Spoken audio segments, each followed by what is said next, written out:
తులారాశి వారిని చూస్తే ఆదాయం 5, వ్యయం 14, రాజపూజ్యం 6, అవమానం 3. ఈ రాశి వాళ్ళకి చాలా బాగుంది. గురుబలం దైవిక బలం వల్ల హెచ్చుగా ఉంది. ధనము, కుటుంబము, సంపద, పుత్రులకు కారకుడైన గురుడు మరి 9, 10 స్థానాల్లో ఉండడం వల్ల చాలా అద్భుతమైన యోగం. ఆత్మవిశ్వాసంతో ముందుకు వెళతారు. శత్రువులను జయిస్తారు. వ్యవహారాల్లో జయం కలుగుతోంది. గతంలో కంటే మీరు చేసే పనులు చక్కగా ముందుకు తీసుకెళ్తారు. నూతన గృహ నిర్మాణాలు చేస్తారు. సాంఘికంగా కొంచెం అభివృద్ధి చేస్తారు. ఏ పనున్నా ముందు ఉండి నడిపించే స్థాయిలో ఉన్నారు అని చెప్పుకోవచ్చు. ఉద్యోగస్తులకు కూడా అన్ని విధాలా యోగం కనపడుతోంది. గ్రహ సంచారం చాలా బాగుంది.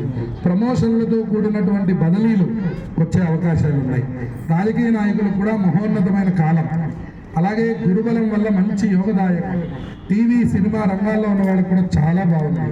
విద్యార్థులకు గురుబలం ఉంది. చదువులపై శ్రద్ధ వల్ల మంచి మార్కులతో పాస్ అవుతారు తులారాశి వారు. వ్యవసాయదారులకు కూడా మంచి పంటలు లభిస్తాయి.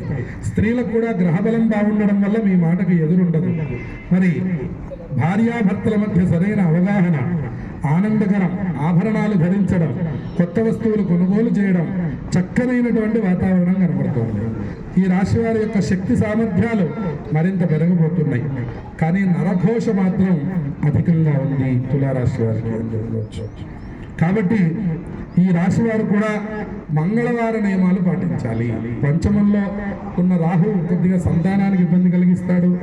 అలాగే కుటుంబంలో, వాతావరణంలో కూడా చిన్న చిన్న మానసిక ఇబ్బందులకి గురి చేస్తాడు. కాబట్టి ఈ రాశి వారు మంగళవారం రోజున నాగబింబాలు ఉన్నటువంటి చోట్ల, జంట నాగులు ఉన్న చోటకి వెళ్ళి పాలు పోస్తే ఈ రాశి వారికి శుభయోగాలు కలుగుతాయి. అలాగే దుర్గాదేవి యొక్క పూజలు నిరంతరం చేస్తూ ఉండాలి. దానివల్ల శుభయోగాలు కలుగుతాయి.